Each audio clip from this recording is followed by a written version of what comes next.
I'm gonna be round my vegetables. I'm gonna chow down my vegetables. I love you most of all, my favorite vegetable.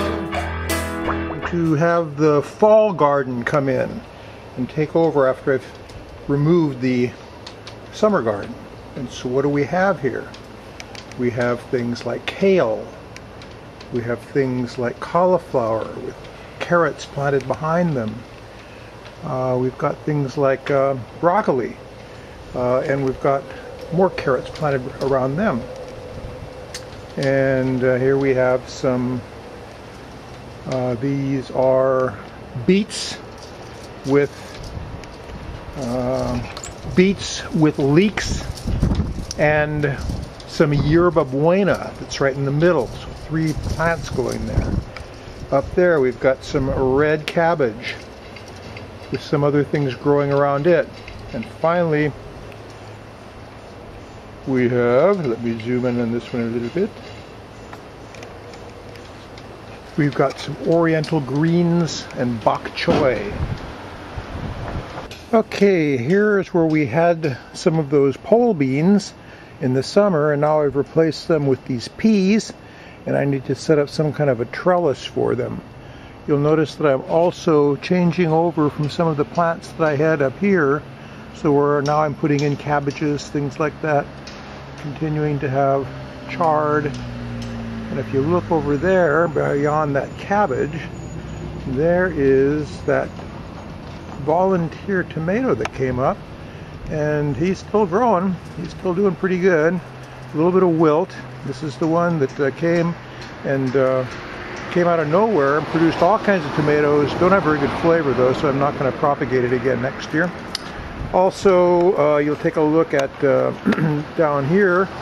This is the second year now that I've had my asparagus patch going in, and you can see all these very, very lush ferns growing, nurturing all those roots.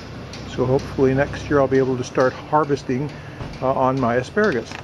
Okay, here we have the results of a almost a year experiment. I put in these bags about in April. It's now December, and as you can see, the bag that has 12 places for plants really hasn't done much of anything except let all the plants die.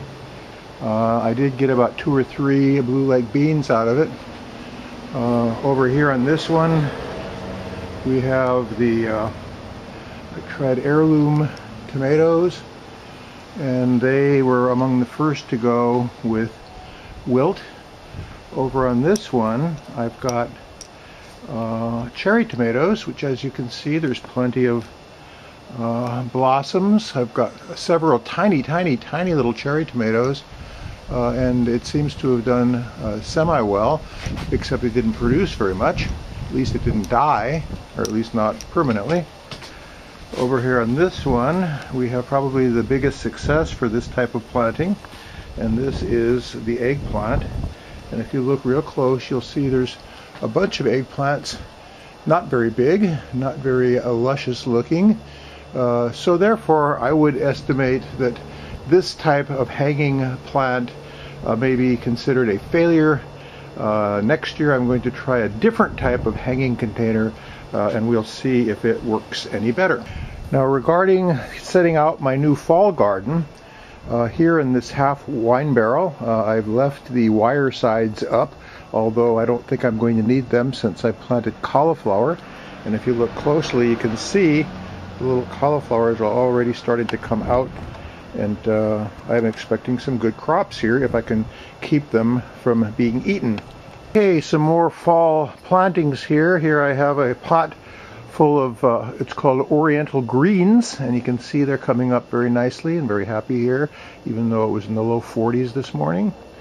Here we have a nice container full of lettuce. It's a container that was specifically designed to sit out next to your kitchen door on the outside and give you greens for your salads. I filled it up with with 6 red sail lettuce plants, and you can see they're growing very nicely. They give you a beautiful leaf up to 8 to 10 inches wide. You can use them for wraps and stuff.